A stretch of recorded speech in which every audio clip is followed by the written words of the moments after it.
What's up sa inyo mga katropa? Kamusta kayo? At kamusta naman ako?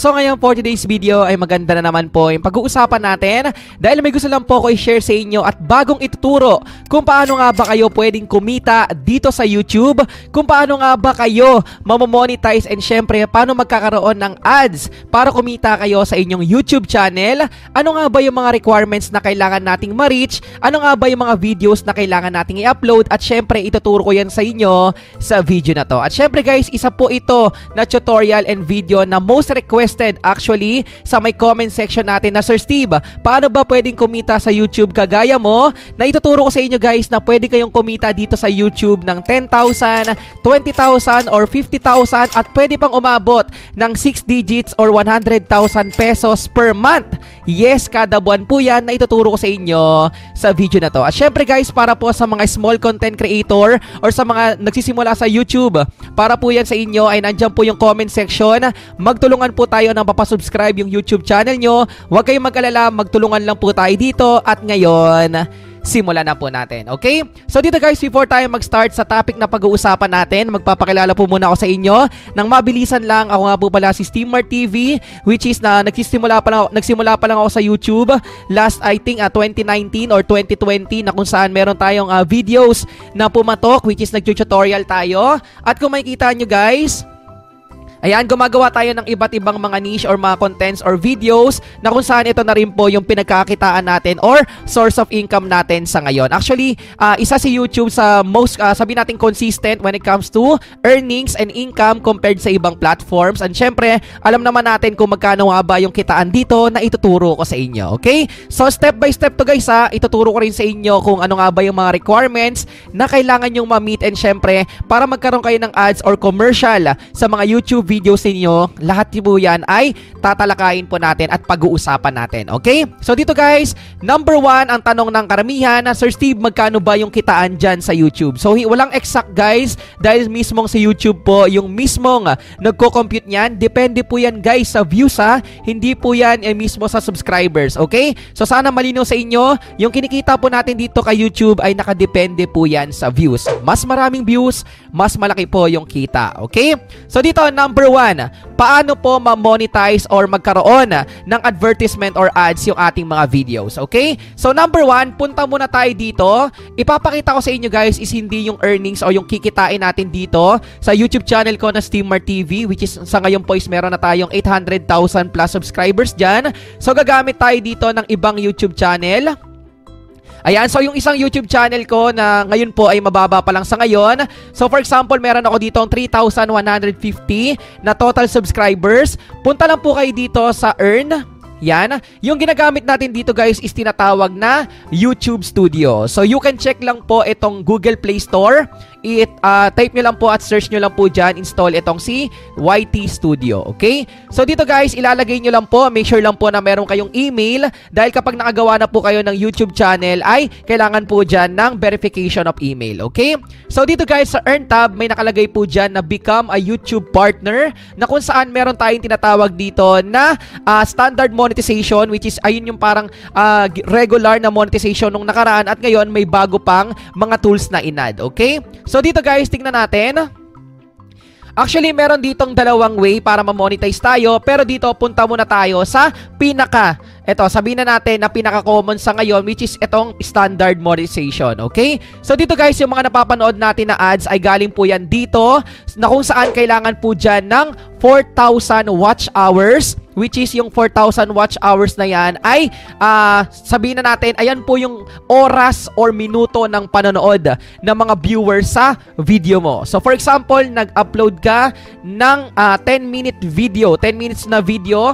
So kapag may isang tao na nanood nun, so makakount po yan at tinapos niya yung video, makakagain ka ng 10 minutes. So ibig sabihin, kapag may 6 na tao na nanood ng 10 minutes na video mo, ay makaka-receive ka ng 1 hour. So dapat makareceive ka ng mas maraming views sa mahabang video mo para mabilis kang ma-monetize. Okay? So dito ang kailangan natin ay medyo malaki po ito, pero kapag quality yung content mo, katulad ng mga tutorials, mga informative videos, mga trending topics, politics, actually actually na pinag-uusapan sa ngayon, mabilis lang makuha guys yung 4,000 watch hours. Okay? So ito guys, yung 4,000 watch hours, makikita nyo, for example, ngayon po ay nakagain pa lang ako ng 1,650. So may kulang pa ako dyan ng 2,350. So wala pa tayo sa kalahati. Pero kapag nag-upload tayo dito at sinipagan natin, for sure, makukuha rin po natin yan. Okay? So dito may pangalawa pang requirement, or sabihin na natin in case lang naman na hindi mo maabot yung 4,000 watch hours, ay pwede naman kang mag-upload sa shorts, o yung katumbas niya sa ibang platform is yung reels. O dito naman may shorts na tinatawag. Sa YouTube shorts guys ay dapat meron kang 10 million views. So medyo malaki-laki yon. So mag-focus na lang tayo dyan guys dito kay 4,000 hours, kasi magkakaroon din yan ng impact sa earnings din po natin. Okay? So ito yung guys yung mismong pinagkakakitaan ko din sa ngayon, yung mismong standard monetization, na kung saan kapag na-reach natin yung 4,000 hours na yan ay magiging na tayo, eligible na tayo na makapag-apply for monetization kay YouTube. Okay? So paano natin malalaman na pwede na tayo makapag-apply? Once na napuno na po yan, na may nakalagay dyan na public watch hours at lumagpas na kayo ng 4,000, may nakalagay na po dyan na apply now. So, pwede na kayo mag-apply dyan for Google AdSense. Sa next video natin gagawan yan dahil baka medyo humaba yung video natin. Okay?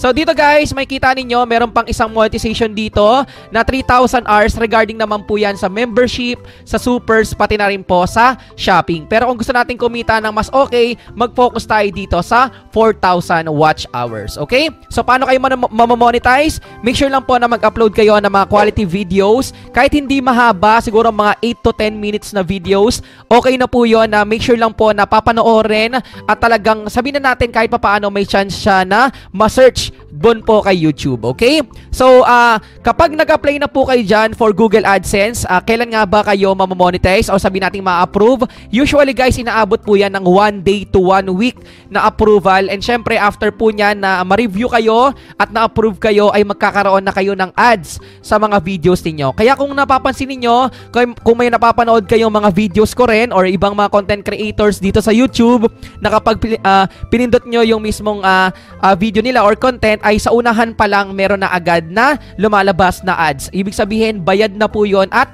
kumikita na po yung isang content creator. Okay? So dito naman, ituturo ko naman sa inyo.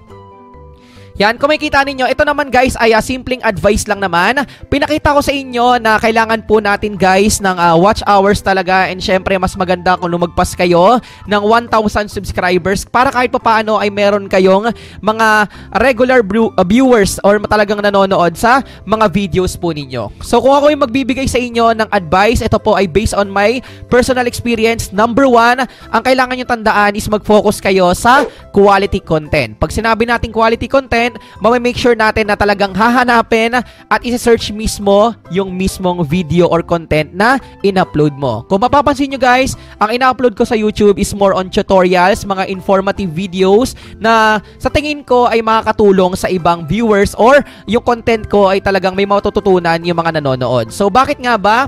So kasi kapag nag-upload ako ng lifestyle videos ko at hindi naman ako sikat, wala namang kinalaman or wala namang sense yun, 'di ba, doon sa mga viewers, dahil nga hindi naman ako artista, hindi naman ako celebrity, or hindi naman ako content creator na big time, sabihin natin malalaki yung subscribers na kilala talaga. So hindi tayo pwede makipagsabayan doon sa mga popular na, kaya as a small content creator nung una ay nag-focus talaga ako dito sa tutorial. Kasi kapag nakatulong ka sa ibang tao at nasolusyonan mo yung problema nila gamit yung video na in-upload mo, ay automatic na po silang mag-subscribe sa'yo kasi nga natulungan mo sila. Okay? So based on my experience, number 1, mag-focus ka sa quality content. Mamili ka ng niche mo. Ibig sabihin ng niche guys, ito po yung category na kung saan doon ka magpo-focus ng content mo. Kasi ako guys, nung una, nung kapanahunan ng 2020, 2021, 2022, yung tutorial ko talaga is nag-focus sa Facebook recovery, Facebook tips and tricks, GCash verification, at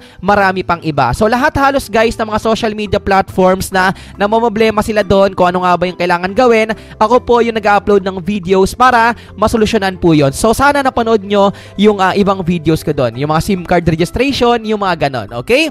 So again guys, sabi ko nga sa inyo, Sa paggawa ng videos, make sure lang rin po. Ito na guys yung pangalawa. At sabihin ko na hindi pa naman huli dahil gagawa pa ako ng separate video para matulungan ko kayo kung paano kayo mabilis mamamonetize. Pero ito yung pinakasusi, sabihin na natin, or pinaka main ingredient para mamonetize kayo ng mabilis. Number two, sabihin ko na sa inyo is yung consistency. Mahirap guys mag-upload ng araw-araw. Mahirap mag-isip ng content na kung saan papanoorin siya talaga daily ng mga viewers or ng mga tao. So kung makikita nyo dito guys sa ina-upload ko, nag-upload tayo last 6 hours ago, 22 hours ago. Nag-upload kasi ako ng video daily talaga, araw-araw. May isa akong video or dalawang videos na ina-upload. So imagine that na mag-upload tayo ng video araw-araw ay mahirap po yon, lalo na kung iilan lang yung content na pwede mong may upload or limited lang. Okay? So kaya kahit papaano ay nag-explore tayo na para makatulong din tayo sa mga viewers natin at syempre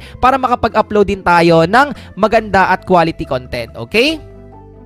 So dito guys, pinakita ko na sa inyo yung requirements natin. Make sure lang po, kung makikita ninyo guys, yung isang, actually babaguhin ko pa yung pangalan ng YouTube channel na to. At magkakaroon ako guys ng experiment na kung saan ipapamonetize natin itong pangalawang YouTube channel natin para syempre gamitin natin doon sa mismong next experiment natin about sa pag-monetize ng isang YouTube channel. Okay? So again guys, para po sa mga nagsisimula na YouTube content creator at bago pa lang po, huwag kayong mahihiyang humarap sa camera, mag-upload ng mga videos, sumubok ng mga bagong videos or contents na gusto nyong i-upload. I-enjoy lang natin yung pag-upload dito sa YouTube, lalo na kung kumikita na kayo at syempre nakahawak na kayo ng earnings ninyo. Masarap po sa pakiramdam yon at sana makatulong po ako sa magiging journey po ninyo. Okay? So again guys, magtulungan po tayo dyan sa may comment section sa baba. Ilapag nyo lang po dyan yung YouTube channel nyo na gusto nyong ipasubscribe o gusto nyong matulungan kayo ng ibang small content creators at syempre ako po ay willing na i-subscribe din po kayo. Okay? So again guys, magtulungan lang po tayo at sana lahat po tayo ay ma-monetize at kumita dito sa YouTube. Happy earning lang dito tayo dito kay YouTube. Okay? So again guys, maraming salamat sa panonood and peace, one love.